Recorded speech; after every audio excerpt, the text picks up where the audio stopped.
प्रत्येक अवकलनीय फलन, सुनो पहले, प्रत्येक अवकलनीय फलन एक सतत फलन होता है, सिद्ध कीजिए।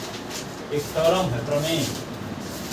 प्रत्येक अवकलनीय फलन सतत फलन होता है। प्रत्येक, लिखो, सिद्ध कीजिए। सर इसमें जो आप एक बताए थे तत्समक फलन सतत फलन होता है, इसको भी आपको बताना पड़ेगा। तत्समक फलन तो बताए थे, कौन वाला है? अजय फलन आप बताए थे, बहुपदी फलन बताए थे, और हो गया। तत्समक फलन क्या हुआ? fx = x, इसको तत्समक फलन कहते हैं। डैश का पॉलिनोमियल फलन होता है, ये भी तो यही है सर। कहने का मतलब है इसके स्थान पे रखोगे 5 रखो और f लगाओ तो 5 ही आएगा, 10 रखो f लगाओ तो तत्समक आएगा। जैसे 5 में 0 जोड़ो तो 5 ही आएगा, तो 0 तत्समक अवयव है। 5 में 1 का गुणा करो तो 5 ही आएगा, तो 5 एक गुणन तत्समक है, ये जो तत्समक है। तो यहाँ पे fx में 1 रखोगे, 1 लगाओ तो 1 ही आएगा, f 2 लगाओगे तो 2 ही आएगा, 3 लगाओगे तो 3 आएगा। f लगाने से कोई फर्क नहीं पड़ रहा है, इसलिए f क्या है? तत्समक फलन। ये जब तत्समक फलन है तो ये बहुपदी फलन की तरह, बहुपदी फलन बताया है, प्रकार कर ऐसे ना, fx में तत्समक फलन है। अब इसमें लेफ्ट कोई स्विच बिंदु s बराबर a ले लो और left hand limit right hand limit निकाल दो, a पर फंक्शन निकाल लो। बहुपदी फलन के अंतर्गत किया जाता है। सिद्ध कीजिए, सिद्ध कीजिए कि प्रत्येक अवकलनीय फलन, प्रत्येक अवकलनीय फलन सदैव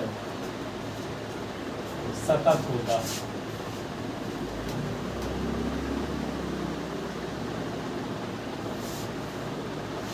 और प्रत्येक सतत फलन अवकलनीय हो कोई जरूरी नहीं।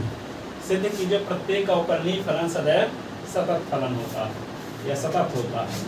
देखो यहाँ पे अब इसकी थोड़ी भूमिका बताते हैं, समझाते हैं, ठीक है। सुनो, कोई फलन fx x = x², ठीक है, fx = x²। ये x = 2 पर अवकलनीय कब कहलाएगा बताए थे क्या आपके जमाने में? राइट हैंड डेरिवेशन और right hand derivative, left hand derivative, हाँ बताए थे। चलो देखो, कोई फलन मैं यूट्यूब से, हाँ, तो x = x² है, तो इसको लेफ्ट हैंड डेरिवेटिव निकालोगे तो लेफ्ट हैंड डेरिवेटिव कैसे निकालते थे आपको पता था? Limit s tend to 0 f और 2 - h -f2 upon 2 - h -2 2 cut गया, तो limit s tend to 0 2 - h रख दो तो 2 - h का होल स्क्वायर, यहाँ 2 का स्क्वायर माइनस h, तो लिमिट क्या होगा? s टेंड टू 0, ये क्या होगा? 2 का square minus 2 into h plus h का square minus 4 upon minus h, इससे कट गया, ठीक है। तो क्या लिख दोगे? Limit h tend to 0 minus 4h plus h square upon minus h, limit h tend to 0, h common ले लोगे तो -4 और plus h upon minus h, और h कट गया, तो क्या होगा? -4 प्लस 0 अपॉन -1, तो -4 अपॉन 4 -1 तो कट गया, 4 आ गया लेफ्ट हैंड डेरिवेटिव, ठीक है। दक्षिण हस्त अवकलज, ठीक है। Right hand derivative, right hand derivative में क्या करोगे? यहाँ भी लिमिट s टेंड टू 0 लिखते हैं, यहाँ f2 प्लस h कर देंगे, माइनस f2 अपॉन क्या होगा? 2 + h -2, 2 कट गया, तो यहाँ पे भी आएगा 4 है, ठीक है। तो दोनों वैल्यू जब सेम रहेगी, left hand derivative right hand derivative same होने की वजह से ये फंक्शन s = 2 पर क्या कहलाएगा? अवकलनीय। क्या कहलाएगा? अवकलनीय। इसका मतलब ये हुआ कि f' इसका अवकलन कर दोगे तो क्या होगा? d/ds(x²), तो यहाँ पे f' की वैल्यू जो आती है ये 2s होगी। अब s के स्थान पे 2 रख दो, यहाँ 2 रख दोगे तो 2 × 2, तो यहाँ पे f'2 की वैल्यू 4 आ गई। Left hand derivative right hand derivative की जो वैल्यू आई है वही फंक्शन की डिफरेंशियल की वैल्यू भी होगी, ठीक है। f'2 डिफरेंशिएबल है, डिफरेंशिएबल ना होने का मतलब ये हुआ कि f'2 की वैल्यू इन्फिनिटी आ गया, -इन्फिनिटी आ गया, तो कहेंगे कि s = 2 पर फंक्शन डिफरेंशिएबल नहीं है। डिफरेंशिएबल का यदि उसके डिफरेंशियल की वैल्यू कोई परिमित संख्या आती है, जैसे मान लो fx = हम ले लिए x3, ठीक है, तो इसका डिफरेंशियल करोगे तो f' क्या होगा? 3x²। x के स्थान पे हम 1 रखते हैं, तो 1 रख देंगे तो क्या होगा 3 का स्क्वायर, तो 3 आया ना, तो एक बिंदु पर लेफ्ट हैंड डेरिवेटिव निकालोगे और राइट हैंड डेरिवेटिव निकालोगे तो 3 आएगा दोनों। इसका मतलब फंक्शन x=3 पर डिफरेंशिएबल है, यानी x=3 पर फंक्शन के डिफरेंशियल की जो वैल्यू है परिमित संख्या में है, इन्फिनिटी माइनस इन्फिनिटी नहीं, ठीक है ना। तो कोई फंक्शन भी किसी पॉइंट पर डिफरेंशिएबल है तो उसको इस प्रकार से भी लिखा जाता है। जैसे मान लो कोई फंक्शन f(x) है, ठीक है, x=2 पर डिफरेंशिएबल है, तो इसको ऐसे लिखते हैं limit x tend to 2 f(x minus f2 upon x minus 2 f', ऐसे लिखते हैं। यदि कोई फंक्शन f(x) है, gs मान लो, gs x=a पर डिफरेंशिएबल है, इसको ऐसे लिखेंगे limit x tend to a gx minus ga upon gx minus a इसको g डैश a, ऐसे लिखते हैं। यदि कोई फंक्शन f(x) है और यदि s=c पर ये डिफरेंशिएबल है, इसको ऐसे लिखते हैं limit s tend to c f(x minus fc upon x minus c f dash c, ऐसे लिखते हैं। यदि कोई फंक्शन किसी पॉइंट पर डिफरेंशिएबल है तो इसको इस प्रकार से लिखते हैं 2 पर डिफरेंशिएट f'2 बराबर क्या s tend to 2 fx minus f2 upon s minus 2, ठीक है। यदि gs फंक्शन s=a पर डिफरेंशिएबल है तो क्या लिखेंगे limit s tend to a gs minus ga upon s minus a क्या लिख देंगे g डैश a। इसी प्रकार कोई फंक्शन fx है, s=c पर डिफरेंशिएबल है, तो क्या लिखेंगे limit s tend to c fx minus fc upon s minus c f dash c। एक फलन हम fx मानते हैं कि s=c पर डिफरेंशिएबल है, तो हम ये दिखाएंगे कि यही फलन जो s=c पर डिफरेंशिएबल है, तो यही फलन s=c पर कॉन्टिन्यूअस भी है, तो थ्योरम प्रूव हो जाएगी। एक फंक्शन fx ऐसा मानकर चलते हैं तो वह s=c पर क्या है डिफरेंशिएबल है, तो हम ये शो करेंगे कि वही फलन जो s=c पर डिफरेंशिएबल है तो c पर क्या है कॉन्टिन्यूअस भी है। तो कॉन्टिन्यूअस दिखाने का क्या तरीका है, left hand limit is equal to right hand is equal to fc, ठीक है। और ये भी जानते हो कि पिछले साल पढ़े थे सीमा और अवकलज में पढ़े थे कि कोई फलन की सीमा का अस्तित्व कब होता है। किसी फलन की सीमा का अस्तित्व कब होता है जब लेफ्ट हैंड लिमिट बराबर राइट हैंड लिमिट, ठीक है। किसी फलन की सीमा की मान लो निकालते हो, सपोज करते हैं कि यहाँ पे लिमिट क्या है s टेंड टू 2 है, s² प्लस 5 है, ठीक है। इसकी लिमिट जब निकालोगे तो लिमिट s टेंड टू 2 का स्क्वायर प्लस 5, ठीक है। इसका लिमिट रख दिया तो 2 का स्क्वायर 4 5 9 हो गया, इसकी सीमा हो गई फलन की। अब यदि हम लेफ्ट हैंड लिमिट 2 पर निकालेंगे और राइट हैंड लिमिट निकालें तब भी 9 हो जाएगा, क्या आएगा 9 आएगा।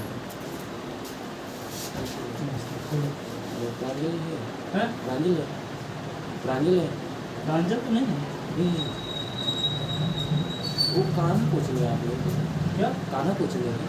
कहाँ कुछ नहीं, कृष्णा कुछ हाँ वही पूछ रहे थे। फिजिक्स पढ़ने आया है, जी।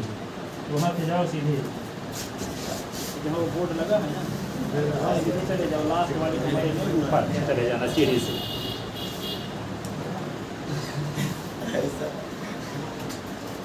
फिल्म जैसे दोस्त चला जैसे सन्नी देओल लात मार के घुसता, ठीक है। तो कोई फलन यदि किसी बिंदु पर किसी फलन की सीमा का अस्तित्व कब होता है जब उस बिंदु पर लेफ्ट लिमिट और राइट लिमिट समान हो।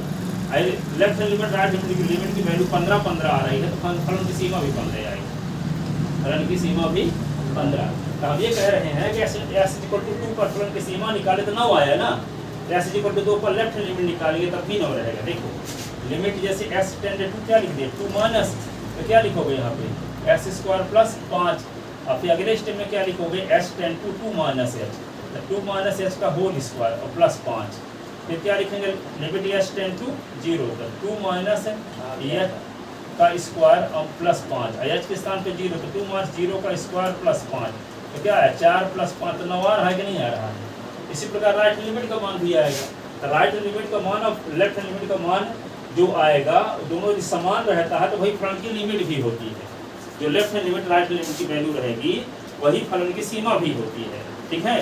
तो कोई फलन किसी बिंदु पर जब सतत होता है जब फलन की सीमा बराबर फलन का मान भी दिखा दो तब भी फलन सतत माना जाएगा। फलन की सीमा बराबर फलन का मान, ठीक है। फलन की सीमा बराबर क्या, limit s tend to c fx is equal to क्या दिखा दें, fc।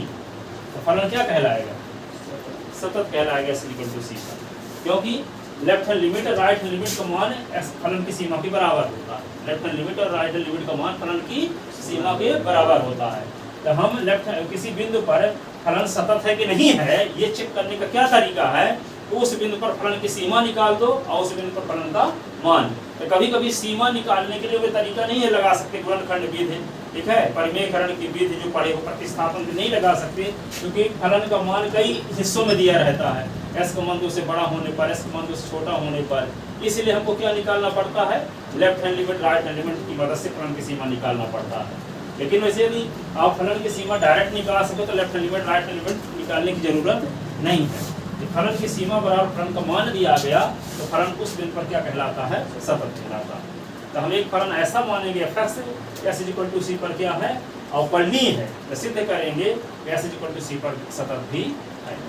तो सिद्ध हो जाएगा कि प्रत्येक अवकलनीय फलन क्या होता है, एक सतत फलन होता है, किंतु इसका विलोम सदा सत्य नहीं होता। तो एक ऐसा फलन एग्जाम्पल की मदद से दिखा सकते हैं, एक फलन लेंगे जो कि सतत है लेकिन उसकी अवकलनीयता का परीक्षण करेंगे तो अवकलनीय नहीं रहेगा।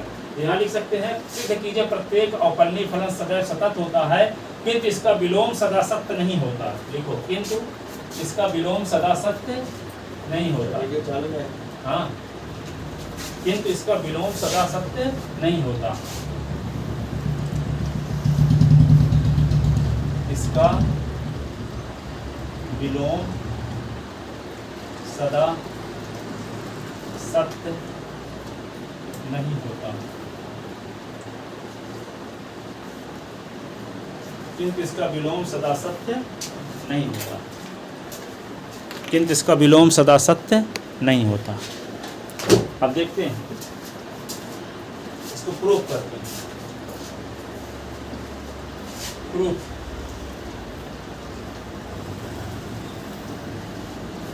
प्रूफ माने उत्पत्ति होता है अथवा प्रमाण। माना fx s equal to c पर अवकलनीय है।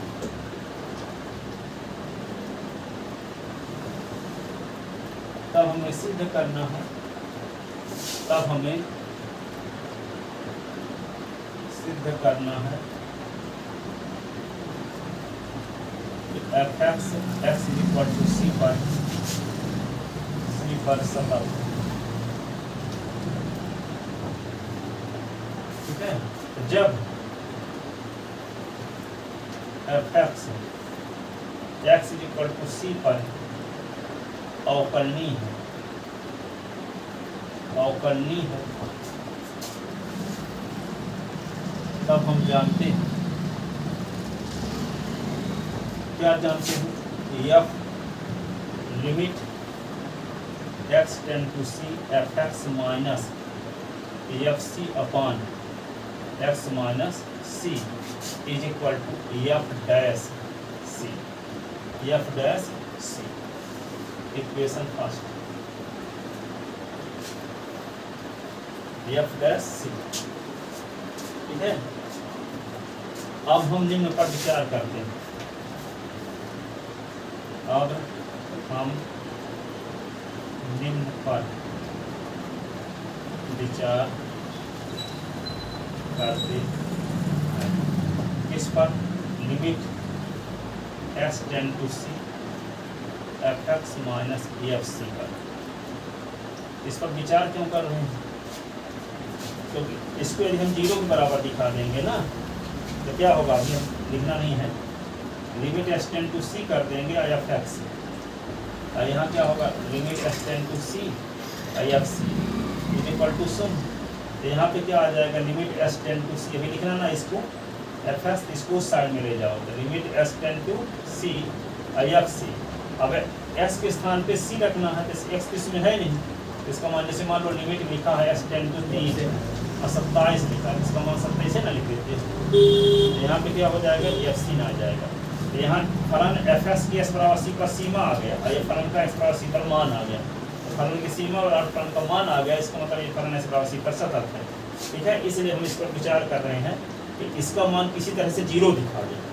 क्या दिखा दें? जीरो। तो जीरो दिखाने के उद्देश्य से इस पर विचार कर रहे हैं। ठीक है, तो इसको क्या करेंगे आप देखो कैसे दिखाओगे। लिमिट लिखते हैं यहाँ पे एक्स टेंड टू सी, ये होगा f x minus f c. तो है ही एक्स माइनस सी का अपन से भाग दे दिए। भाग क्यों दिए? क्योंकि एक्स माइनस सी का भाग दे देंगे तो ये वाला आ जाएगा, तो इसके स्थान पे हम एफ सी लिख देंगे। तो एक्स माइनस सी का भाग अपने से दिए हैं तो गुणा भी करना पड़ेगा कि नहीं? भाग दिए तो गुणा कर दिए।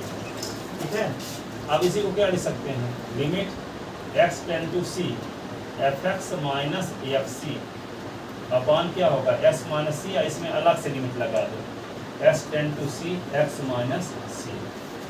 ठीक है, और इसकी वैल्यू क्या हो जाएगी समीकरण 1 से? एफ डैश सी।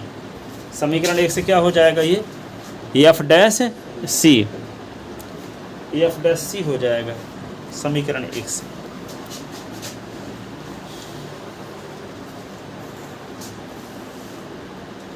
सर इसकी वजह से करते हैं। तो यहाँ पे क्या लिख देंगे इसके स्थान पे? एफ डैश सी लिख दिए और यहाँ पे एस के स्थान पे सी लिख दो, तो सी माइनस एस के स्थान पे क्या लिख दिए? सी, क्योंकि ये बहुपदी फलन है। तो बहुपदी फलन की लिमिट निकालने के लिए डायरेक्ट एस के स्थान पे सी रख देते हैं, जो विद पॉइंट दिया रहता है। एक्स 5 होता है, सी के स्थान पे 5 रख देते हैं। 27 होता है, इसके स्थान पे 27 रख देते हैं। ये बहुपदी फलन यदि है तो डायरेक्ट लिमिट रख देते हैं। यहाँ पे क्या होगा? F dash C I into क्या आ गया? Zero is equal to zero आ तो गया। इसका मतलब क्या हुआ? ऊपर तो लिखे हो कल लाइन, कुछ भी नहीं लिखे हो, क्वेश्चन तो लिखे हो ना, पर विचार करते हैं। यहाँ तक लिखे हो ना। अब देखो इसको क्या लिख देंगे हम? Limit x tend to c f x minus f c का मान आ गया 0।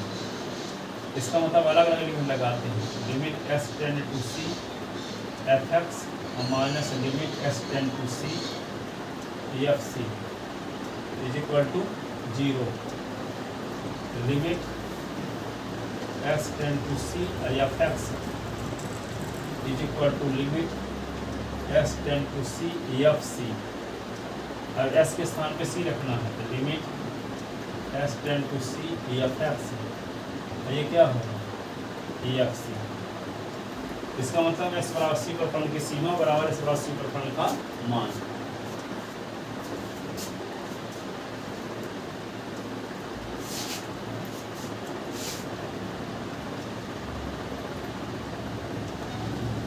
एफ एक्स का एक्स बराबर सी पर सीमा, एफ एक्स का एक्स बराबर सी पर मान,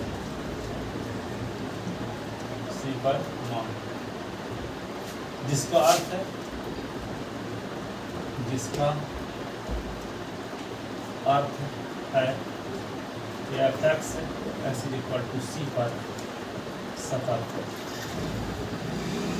अतः प्रमाणित हुआ प्रत्येक अवकलनीय फलन एक सतत फलन होता है। नीचे सब मिटा दें। अतः प्रमाणित हुआ, अतः प्रमाणित हुआ कि प्रत्येक अवकलनीय फलन, अवकलनीय फलन सदैव सतत फलन होगा।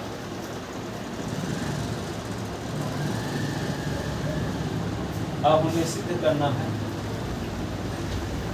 एक सतत फलन सदैव अवकलनीय फलन नहीं होगा।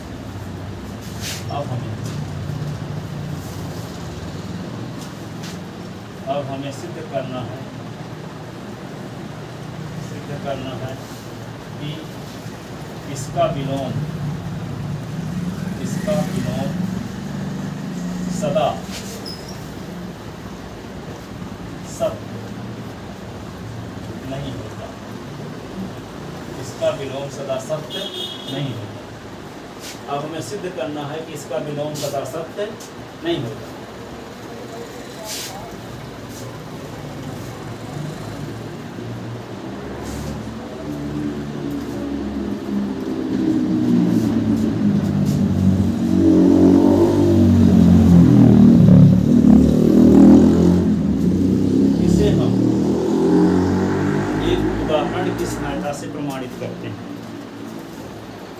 इसे हम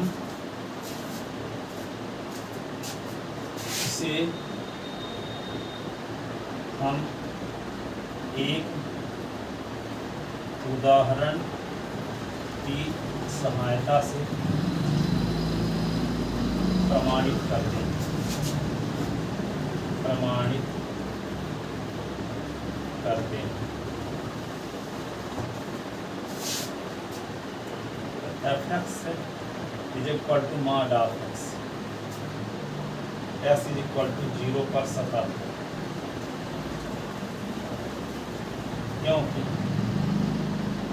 क्योंकि लेफ्ट हैंड लिमिट बराबर क्या होगा, limit s tend to c minus, तो क्या लिख देंगे, mod of x limit s tend to c minus h, c minus h का मॉड, और limit s tend to 0 c minus h का मॉड, तो क्या होगा, c माइनस 0 का mod is equal to c का mod is equal to c। c का लिखिए 0 ना,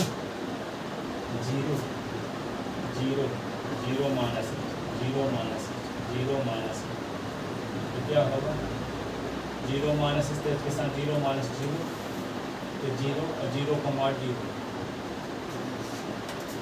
लेफ्ट हैंड लिमिट की वैल्यू आ गई। अब क्या निकालते हैं, right hand limit, limit s tend to 0 plus mod of limit s tend to 0 plus h, 0 plus h का mod, limit s tend to 0 h का मॉड, तो यहाँ पे क्या लिख दोगे, 0 का मॉड, 0 है।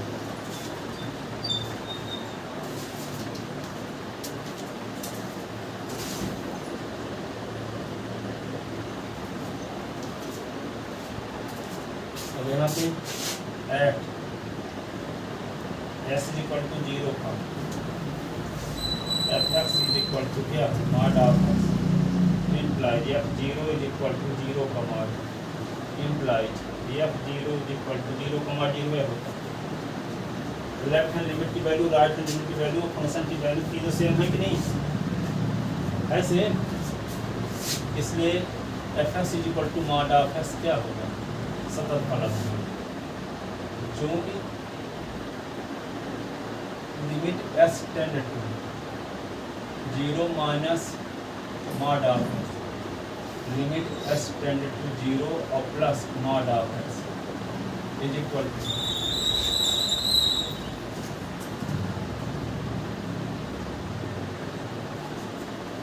अतः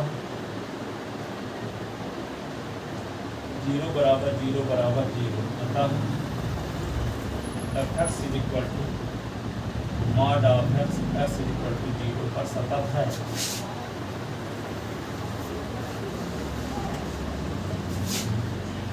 अब s इज इक्वल टू 0 पर अवकलनीयता परीक्षण करते हैं। s इज इक्वल टू 0 पर fx is equal to mod of x के अवकलनीयता का परीक्षण, अवकलनीयता का परीक्षण, s बराबर 0 पर fx is equal to mod of x के अवकलनीयता का परीक्षण। तो क्या करते हैं, लेफ्ट हैंड डेरिवेटिव, इसमें तो हम इस कंडीशन में s टेंड टू 0 लिखते हैं ना, f0 minus h minus f0 upon 0 minus h minus 0, sir वहाँ पास f होगा ना, इसके ऊपर वाले में f मॉड 0, वहाँ पे वो जैसे लिमिट एक्स का मान 0 से कम फिर अधिक फिर उसके आगे एफ होगा ना वहाँ पर एफ मार्क 0। तो फंक्शन है यहाँ लिख देना, एफ एक्स नीचे होता तो है अब 0 लिखते हैं, यहाँ फंक्शन मॉड ऑफ एक्स लिखते हैं, यहाँ मॉड ऑफ 0 लिखते हैं। अब देखो limit H tend to 0, 0 minus h का मॉड माइनस 0 का mod upon minus h, limit H tend to 0 minus h का मॉड और ये 0 का मॉड तो 0 होता है अपॉन माइनस एच। अब एच के बारे में तो जानते न हो, एच क्या है आपकी सूक्ष्म धनात्मक राशि है। एच के बारे में क्या जानते हैं, सुनो पहले, एच क्या है आपकी सूक्ष्म धनात्मक राशि है, उसको पहले माइनस लगा देंगे तो क्या हो जाएगा ऋणात्मक राशि, और ऋणात्मक राशि का रिमार्ड निकालना है तो क्या करते हैं माइनस माइनस 3 होता है प्लस 3 होता है ना। तो ये एच क्या हुआ, इसका मार्ड जब निकालोगे तो क्या होगा एच माइनस माइनस एच, और ये माइनस 0 अपॉन माइनस एच, तो क्या होगा h upon minus h, h cut गया।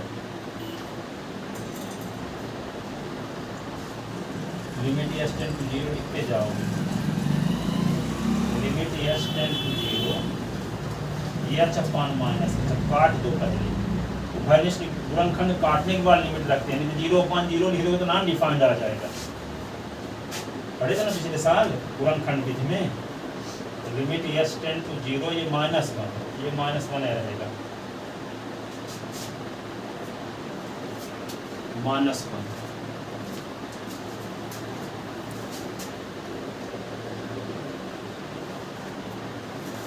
अब क्या निकालते हैं हम, राइट हैंड डेरिवेटिव।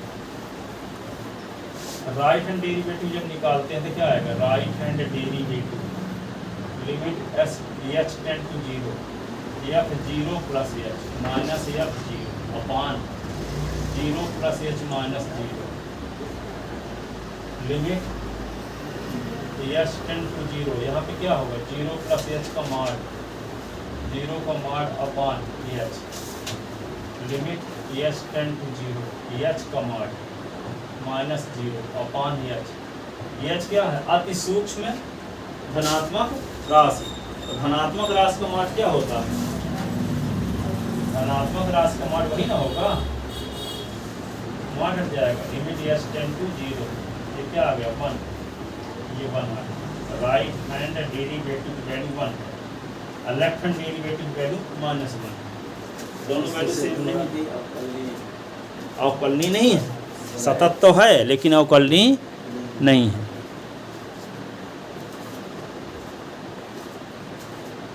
चूंकि s बराबर 0 पर, चूंकि s बराबर 0 पर left hand derivative is not equal to right hand derivative, इसका मान -1 है, इज नॉट इक्वल टू +1, अतः एफ एक्स बराबर mod of x, x is equal to 0 पर अवकलनीय नहीं, अवकलनीय नहीं है।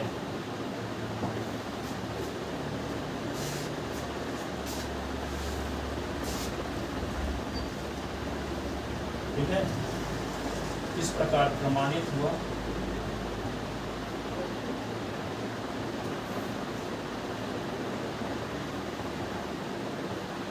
प्रमाणित हुआ तो प्रत्येक सतत फलन अवकलनीय है,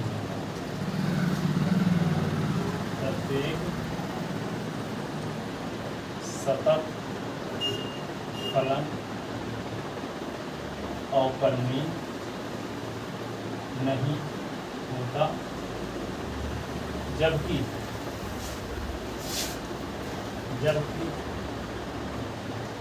प्रत्येक अवकलनीय फलन सदैव सतत होता है।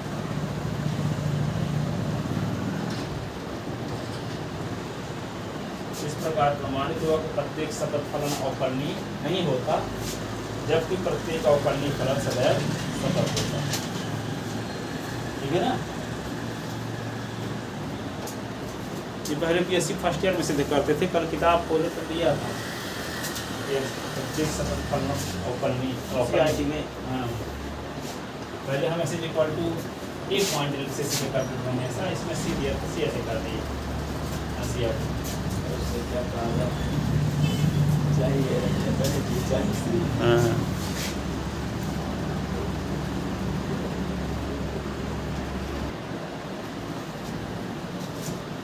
5.2 exercise question number first.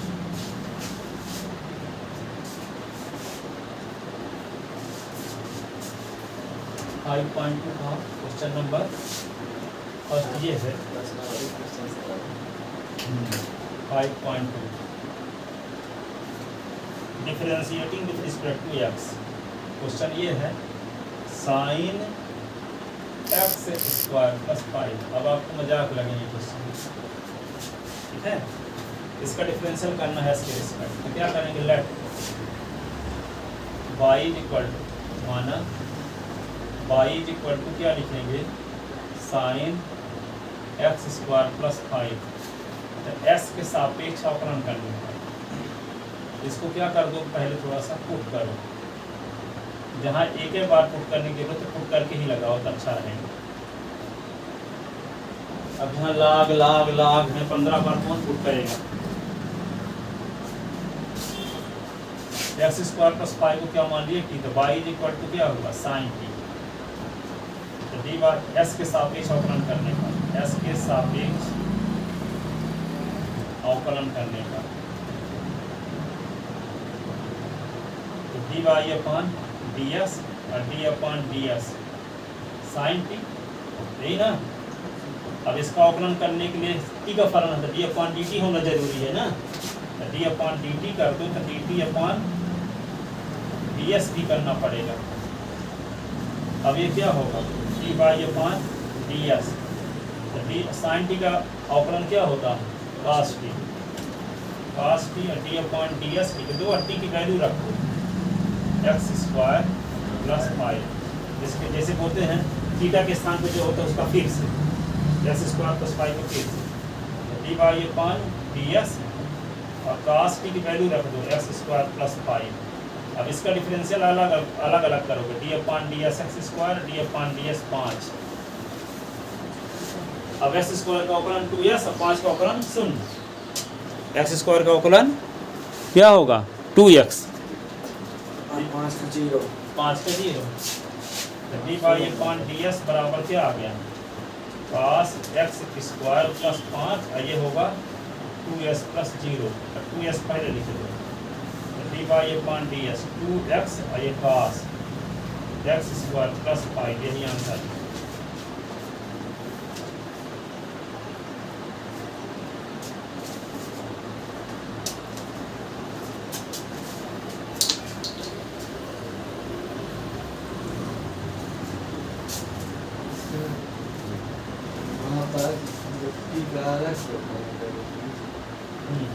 पहले से जो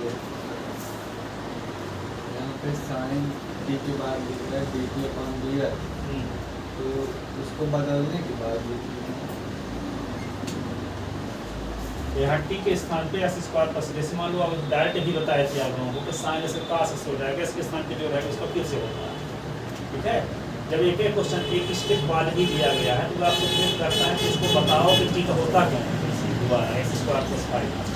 टी पुट करके जब साथ करते हैं तो इस बार ये बात भी प्रमाणित हो जाती है कि जो थीटा के स्थान पे होता है उसका फिर से किया जाता है। अब जहाँ एक ही स्टेप पुट करने वाले हैं तो आपसे उम्मीद यही करता है कि आप उसको पुट करके ही सॉल्व करके दिखाओ। यहाँ कई स्टेप आ गए, लाग लाग साइन रूट एक्स से, तब टी पुट करोगे, क्या पुट करोगे, पुट करते करते थक जाओगे, 4-5 बार पुट करना पड़ेगा, इसलिए उसको डायरेक्ट ही प्रैक्टिस करवाएंगे आप। पर जहाँ सिंपल कोई क्वेश्चन आया है तो आपसे उम्मीद यही चाहता है कि टी पुट करके सॉल्व करें। ठीक है ना। रास्ते में आ गए मान लो ये sine x square plus 5 10-20 step solve करने के बाद तो चाहे भले टी ना पुट करो, डायरेक्ट लिख दो। पर जब यही क्वेश्चन है पूछ रहा था, तब करोगे क्या, डायरेक्ट 2 लाइन में हो जाएगा। पता चला 4 नंबर का क्वेश्चन आ गया, इसे ले पुट करके सॉल्व करो, चेन रूल इसको बोलते हैं। ठीक है, क्योंकि यहाँ दो फंक्शन है, एक कंपोजिट फंक्शन है, एक्स स्क्वायर प्लस 5 है, एक साइन टी है। अब देखो दूसरा क्वेश्चन क्या है। दूसरा क्वेश्चन ये दिया है cos sin x y is equal to क्या दिया है, cos sin x।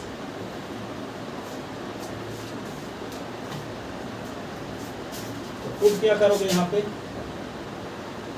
Sine theta के स्थान पे sin s is equal to t, y is equal to cos t, और डिफरेंशिएटिंग s के सापेक्ष अवकलन करने पर, s के सापेक्ष अवकलन करने पर तो क्या आएगा, dy अपॉन dx और d upon dx cos t, तो dy अपॉन ds, तो d अपॉन dt अपन s कर दो cos t, तो dt अपॉन ds करना पड़ेगा, तो dy अपॉन ds, तो cos t का अवकलन क्या होता है, माइनस साइन, और d अपॉन dt, और t की वैल्यू रख दो, t किसको मान साइन x। वैसे भी तो बताते थे कि cos s का क्या होगा, cos sin s को करते तो minus sine s sin s को फिर से करते, डायरेक्टली करते। तो यहाँ पे क्या होगा, dy upon ds minus sine t के स्थान पे क्या लिखते हैं, साइन x, और साइन s का differentiate cos s, dy upon ds minus cos x ये साइन x।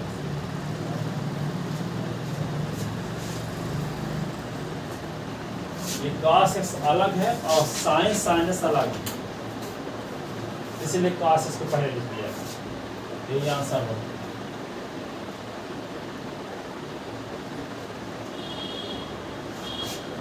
तीसरा सवाल इसका देखो,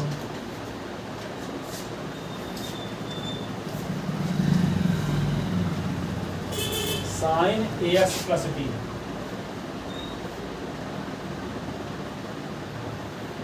let y is equal to sin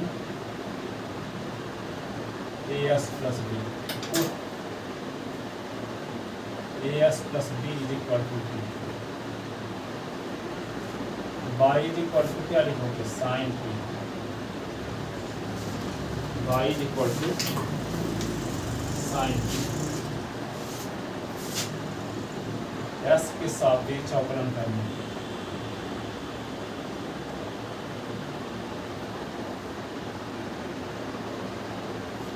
dy upon ds, d upon ds है sine t, dy upon ds sine t, तो क्या होगा, इसका डिफरेंशियल क्या है, d अपॉन dt करोगे साइन t और dt अपॉन ds, तो dy upon ds sine t का क्या होता है, cos t, और d अपॉन ds t की value as plus b, t के स्थान पे क्या लिख दोगे, cos ax प्लस b, और d अपॉन ds ax, और d अपॉन ds b, और dy upon ds cos as plus b, a into S का 1 और b कांस्टेंट है 0, dy अपॉन ds, ये पहले लिख दो, फिर cos as plus b।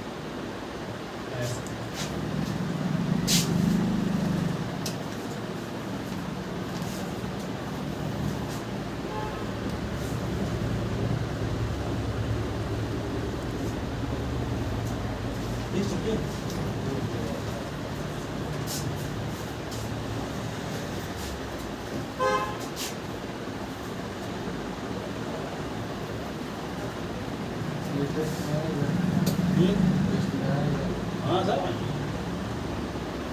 Test तो कहनी आएंगे, टेस्ट तो ये एनसीईआरटी क्वेश्चन देवे करेंगे, पीछे जो पढ़ाए वे सब आएंगे, उधर की तैयारी करते रहना, ये वाले दिन की तैयारी किए रहना,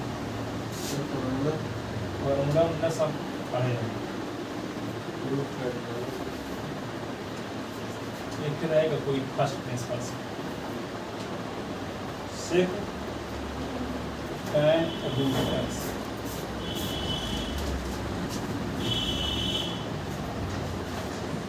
क्या है सेक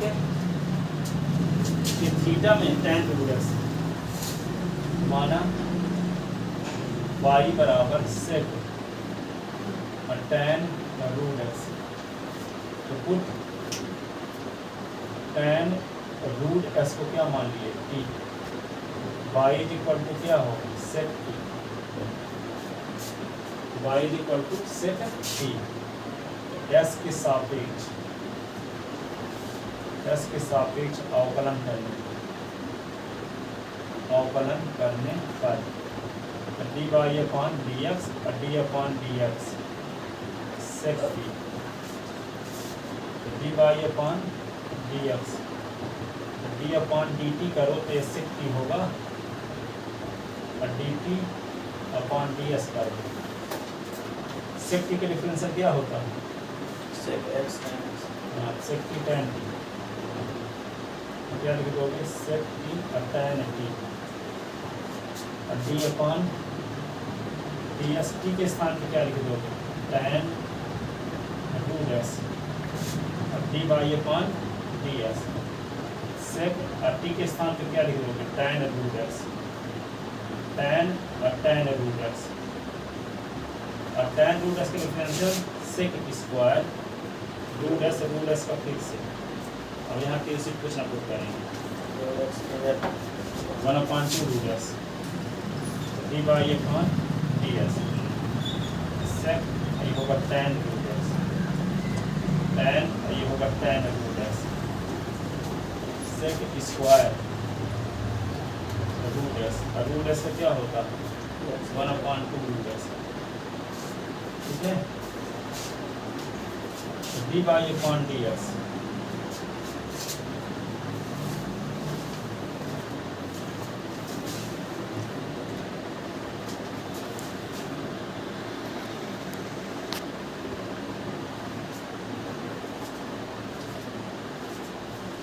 dy upon ds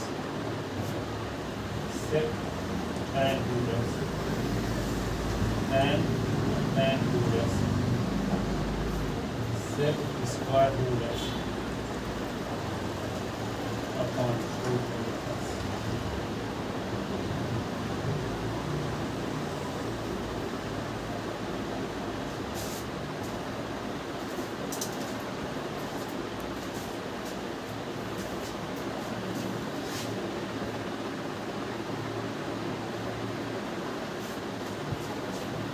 लिख लिए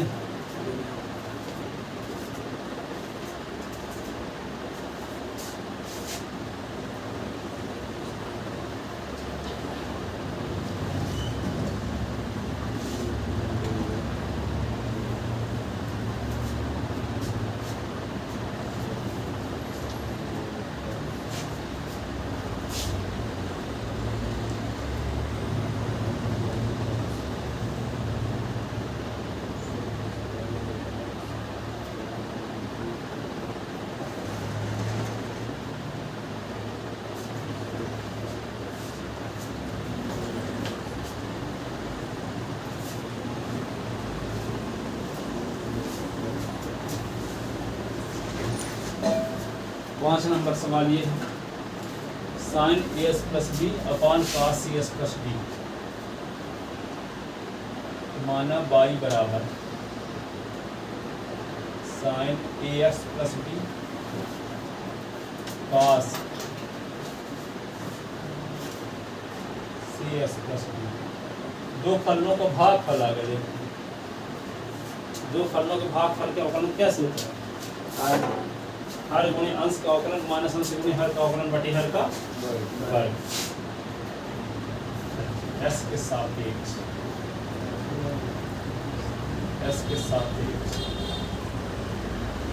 अवकलन करना dy अपॉन ds क्या लिखेंगे। अब यहाँ देखो as प्लस बी है cs प्लस बी कहा इसको t माने कहा इसको d माने क्या क्या माने आएगा। ठीक है इसको डायरेक्ट ही करेंगे।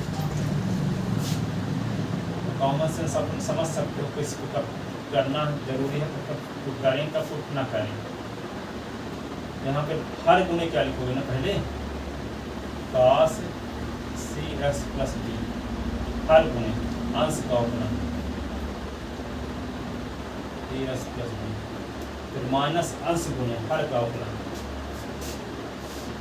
इधर भी लिख चुके हो, माइनस अंश गुणे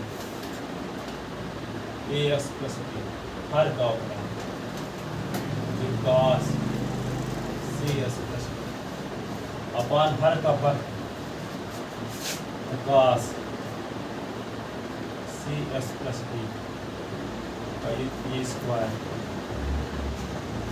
B Y upon A X cos C S plus B, sine का अवकलन क्या होता है cos A S plus B, A S plus B का फिक्स, यहाँ sine A X plus B into cos का डिफरेंशियल बताओ, minus sine C S plus b और सी एस प्लस बी का फिक्स बटे क्या लिख दोगे cos C S plus b whole square के यहाँ cos square C S plus bracket ये वाला, ठीक है।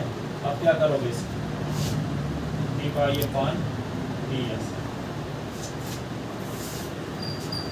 cos C S plus B cos A S plus B, A s का ए होगा बी का जीरो, यही ना, और ये माइनस और माइनस क्या होगा प्लस,